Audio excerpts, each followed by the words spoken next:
So good morning guys. तो चलिए start करते हैं आज के यानी कि 4 सितंबर के इंपॉर्टेंट करंट अफेयर्स को। और आज वीडियो लेट अपलोड क्यों हुआ वो मैं आपको आगे बताऊंगा। पहले हम प्रश्न पढ़ेंगे। प्रश्न क्या है, संसद टीवी के नए सीईओ कौन बन गए? तो आंसर होगा उत्पल कुमार सिंह।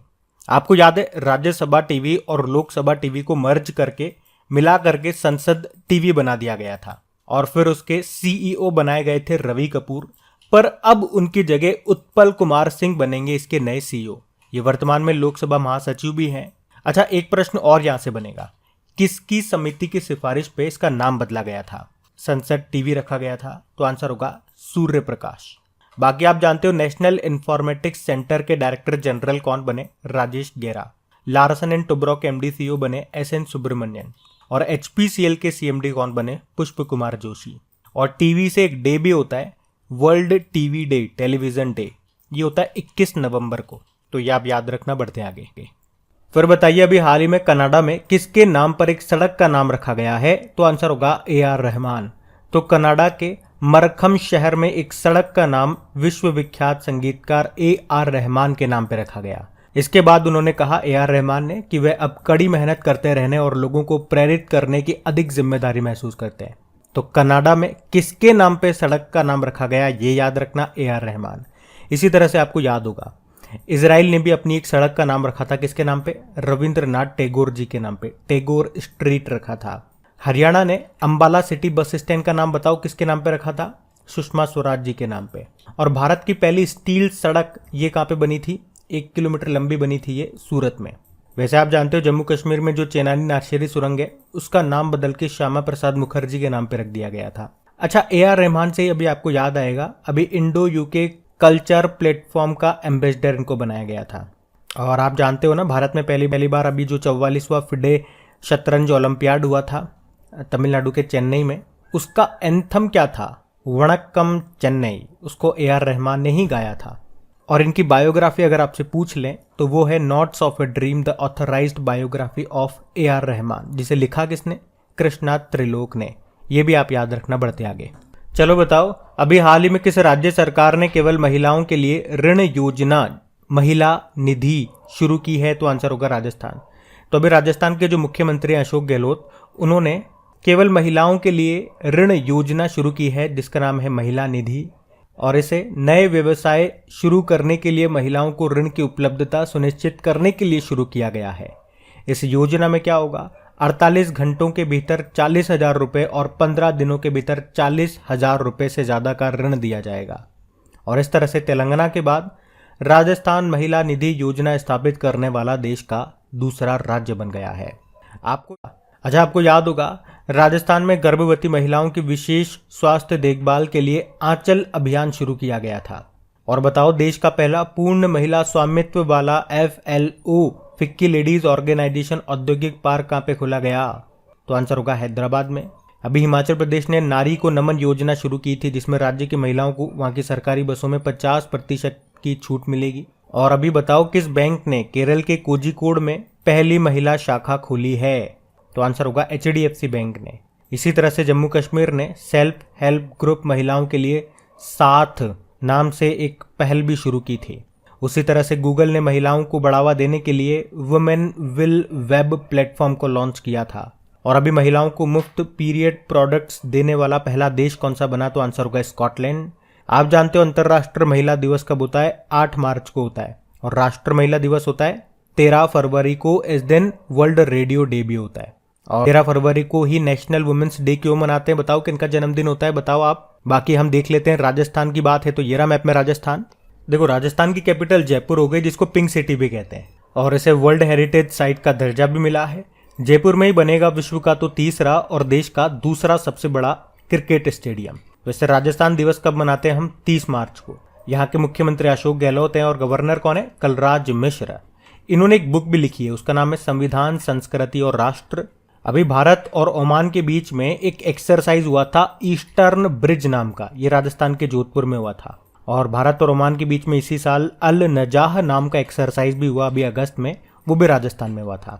और आपको याद है सभी को मुफ्त स्वास्थ्य बीमा देने वाला पहला राज्य बना था राजस्थान। और उस योजना का नाम है चिरंजीवी योजना। और इसमें बीमा राशि को 5 लाख रुपए से बढ़ा के 10 लाख रुपए कर दिया। ये भी नया फैक्ट याद रखना। अभी राजस्थान में राजीव गांधी ग्रामीण ओलंपिक खेलों का आयोजन भी किया जा रहा है, जिसका शुभंकर आपको याद रखना है। शुभंकर है शेरू। और बताओ भारत का पहला हाइब्रिड में पवन ऊर्जा आ जाएगा और सौर ऊर्जा आ जाएगा, विंड एनर्जी और सोलर एनर्जी। तो इस प्लांट का स्थापित कहाँ पे किया जाएगा? तो आंसर होगा जैसलमेर में। किसके द्वारा? अडानी के द्वारा। और मानगढ़ पहाड़ियां आपसे पूछेंगे कहाँ पर है? ये राजस्थान के बांसवाड़ा जिले में है। इसे अभी राष्ट्र महत्व का स्मारक घोषित किया गया था। और अभी राजस्थान हाईकोर्ट के नए चीफ जस्टिस कौन बने? शिंदे संभाजी शिवाजी बने। बाकी आप जानते हो जीनोम सीक्वेंसिंग की सुविधा शुरू करने वाला देश का पहला राज्य कौन सा बना? तो आंसर होगा राजस्थान। जैव ईंधन नीति को लागू करने वाला पहला राज्य भी राजस्थान। और अभी देश का तो 52वां और राज्य का चौथा टाइगर रिजर्व बना था राजस्थान में, बूंदी में, रामगढ़ विषधारी अभ्यारण्य। वैसे तो देश में अब 53 टाइगर रिजर्व हो गए हैं। 53 नंबर का कौन सा है? गुरु घासीदास टाइगर रिजर्व, जो आपको मिलेगा छत्तीसगढ़ में। तो ये सारे पॉइंट्स याद रखना, बढ़ते हैं आगे। चलो बताओ, हाल ही में किस राज्य सरकार ने ई गवर्नेंस पोर्टल समर्थ को लॉन्च किया? तो आंसर होगा उत्तराखंड। तो अभी उत्तराखंड शिक्षा विभाग ने एक नई ई गवर्नेंस पोर्टल समर्थ को लॉन्च किया है। ये 5 राज्य विश्वविद्यालयों और 140 पब्लिक स्कूलों से प्रवेश परीक्षा और नियुक्तियों के बारे में जानकारी सहित सभी प्रशासनिक और शैक्षिक अपडेट देगी। ये राज्य में शिक्षा प्रणाली को और ज्यादा पारदर्शी बनाएगा, ट्रांसपेरेंट बनाएगा। नाम है इसका समर्थ पोर्टल। किसने लॉन्च किया? उत्तराखंड ने। और उत्तराखंड के मुख्यमंत्री कौन है? पुष्कर सिंह धामी है। गवर्नर कौन है? गुरमीत सिंह है। यहाँ की समर कैपिटल गैरसैंण है, तो विंटर कैपिटल देहरादून है। आपको याद होगा इसी तरह से ई नगर पोर्टल को लॉन्च किया था गुजरात सरकार ने। अभी राष्ट्र पुरस्कार पोर्टल भी लॉन्च किया था सरकार ने। और यूजीसी यानी कि यूनिवर्सिटी ग्रांट्स कमीशन ने ई समाधान नाम से एक पोर्टल लॉन्च किया था, जिसका उद्देश्य क्या है? जितने भी छात्र हैं, जितने भी कर्मचारी हैं, वे अपनी शिकायत यहाँ पे दर्ज करा सकते हैं। और हमारे जो गृह मंत्री अमित शाह, उन्होंने CAPF ई आवास पोर्टल को भी लॉन्च किया। CBSE ने परीक्षा संगम पोर्टल को लॉन्च किया था। उत्तर प्रदेश ने संभव पोर्टल को लॉन्च किया था। और मैंने आपको बता दिया ना, जो भी सरकार ने राष्ट्र पुरस्कार पोर्टल को लॉन्च किया था, जिससे यहाँ पे सभी मंत्रालयों, विभागों और एजेंसियों के द्वारा दिए गए पुरस्कारों का नामांकन किया जा सके। अब बात यहाँ पे उत्तराखंड की भी है, तो ये रहा मैप में उत्तराखंड। अभी यहाँ के जो मुख्यमंत्री हैं पुष्कर सिंह धामी, उन्होंने एक बुक लॉन्च की है बियॉन्ड द मिस्टी वेल, जिसको लिखा है आराधना जौहरी ने। और प्री प्राइमरी लेवल पर न्यू एजुकेशन पॉलिसी को लागू करने वाला पहला राज्य उत्तराखंड बना है। और अभी अक्टूबर में भारत और अमेरिका के बीच में युद्ध अभ्यास नाम का एक्सरसाइज होगा उत्तराखंड के औली में। और उत्तराखंड सरकार ने कहा कि वे सभी जिले में एक एक संस्कृत गांव विकसित करेगा। और उत्तराखंड के देवस्थल में देश का पहला लिक्विड मिरर टेलीस्कोप भी स्थापित किया गया था। अच्छा, उत्तराखंड विधानसभा की पहली महिला स्पीकर कौन बनी? ऋतु खंडूरी भूषण बनी थी। तो ये सारे पॉइंट्स याद रखना, बढ़ते हैं आगे। चलो फिर बताओ, अभी किस राज्य ने स्कूल जाने वाले बच्चों को सप्ताह में एक बार बैग न ले जाने की छूट देने और उनके भार को कम करने का फैसला किया? तो आंसर होगा मध्य प्रदेश। तो अभी मध्य प्रदेश सरकार ने स्कूल जाने वाले बच्चों को सप्ताह में एक बार बैग न ले जाने की छूट देने और उनके भार को कम करने का फैसला किया है। मध्य प्रदेश स्कूल शिक्षा विभाग ने हल्के स्कूल बैग की नीति प्रस्तुत की है। इसके तहत विभिन्न कक्षाओं के लिए निर्धारित वजन के स्कूल बैग की सूची स्कूलों के नोटिस बोर्ड पर लगा दी गई है। और अभी आपको याद होगा मध्य प्रदेश सरकार ने पहली बार चाइल्ड बजट भी पेश किया था। अच्छा बताओ, बालिका पंचायत का सफल आयोजन कहाँ पे किया गया था? गुजरात के कुनरिया गांव में। अभी किस राज्य सरकार ने आंगनवाड़ी के बच्चों के लिए दूध और अंडा योजना शुरू की थी? 3 से 6 साल तक के बच्चों के लिए है ये, केरल सरकार ने। और बताओ, किस बैंक ने 18 साल से कम उम्र के बच्चों के लिए एक विशेष बचत योजना शुरू की थी, जिसका नाम है फेड फर्स्ट? तो आंसर होगा फेडरल बैंक। और मुख्यमंत्री नाश्ता योजना भी किसने शुरू की? तमिलनाडु सरकार ने। और कक्षा 1 से लेकर 8वीं तक के बच्चों के लिए बाल गोपाल योजना किसने शुरू की, जिसमें कक्षा 1 से लेकर 5वीं तक के बच्चों को तो 150 ml दूध दिया जाएगा और 6ठी से लेकर 8वीं तक के बच्चों को 200 ml दूध मिलेगा। ये शुरू किया राजस्थान ने। अभी हरियाणा ने चिराग योजना शुरू की थी और विद्या रथ स्कूल ऑन व्हील्स परियोजना शुरू की थी असम सरकार ने। चलो बताओ, ऑक्सफोर्ड यूनिवर्सिटी ने किस शब्द को 2021 का children word of the year घोषित किया था? एंजाइटी। और अभी इक्विटास स्मॉल फाइनेंस बैंक ने एंजॉय नाम से किड्स सेविंग अकाउंट लॉन्च किया था। तो ये सारे इंपॉर्टेंट पॉइंट्स तो आपको याद रखने ही है। फिर भी आप एक बार मैप में देखिए, ये रहा एमपी। देखो उसकी कैपिटल क्या है, भोपाल है। और भारत का पहला ई वेस्ट क्लिनिक आपको भोपाल में ही मिलेगा। अभी इस साल 5वां खेलो इंडिया यूथ गेम्स, इसका आयोजन भोपाल में ही होगा। और भोपाल के हबीबगंज रेलवे स्टेशन का नाम बदल के रानी कमलापति रेलवे स्टेशन कर दिया गया। मुख्यमंत्री कौन है, शिवराज सिंह चौहान है। और गवर्नर है मंगूभाई छगनभाई पटेल। अभी मध्य प्रदेश सरकार ने लाडली लक्ष्मी योजना 2.0 को शुरू किया था। और बताओ अभी पहला लता दीनानाथ मंगेशकर पुरस्कार से किसे सम्मानित किया गया, प्रधानमंत्री नरेंद्र मोदी जी को। और इंदौर में ही लता मंगेशकर जी के नाम पे संगीत अकादमी व संग्रहालय भी बनेगा। अभी मध्य प्रदेश ने ही मुख्यमंत्री उद्यम क्रांति योजना शुरू की है।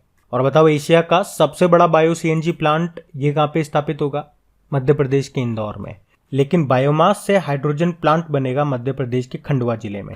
और उसके अलावा आपको बताया देश का पहला ड्रोन स्कूल कहाँ पे खोला गया, मध्य प्रदेश के ग्वालियर में।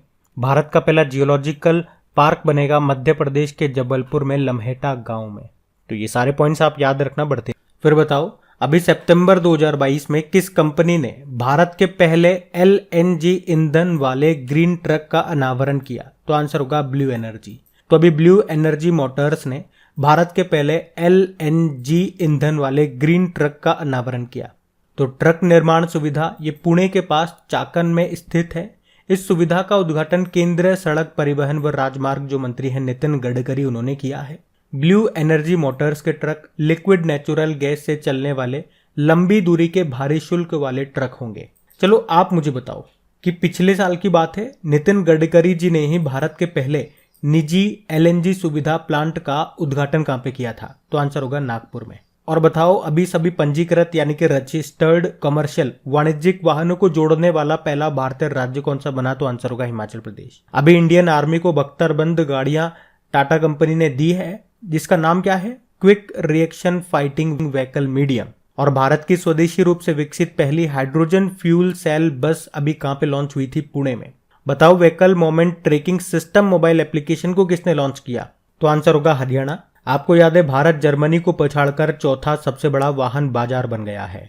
और देश की पहली इलेक्ट्रिक डबल डेकर बस अभी ये कहां पे लॉन्च हुई थी, मुंबई में, जिसका नाम है स्विच EIV22। और आप जानते हो भारत का पहला ग्रीन हाइड्रोजन प्लांट ये कहां पे खुला है, असम में। और अभी नितिन गडकरी जी ने भारत की पहली green hydrogen fuel cell electric vehicle को भी लॉन्च किया था, जिसका नाम क्या है, मिराई। ये टोयोटा की कार है। और अभी जर्मनी यहाँ पे हाइड्रोजन ट्रेन की पहली रेल सेवा शुरू हुई थी। तो ये सारे पॉइंट्स भी आप याद रखना, बढ़ते आगे।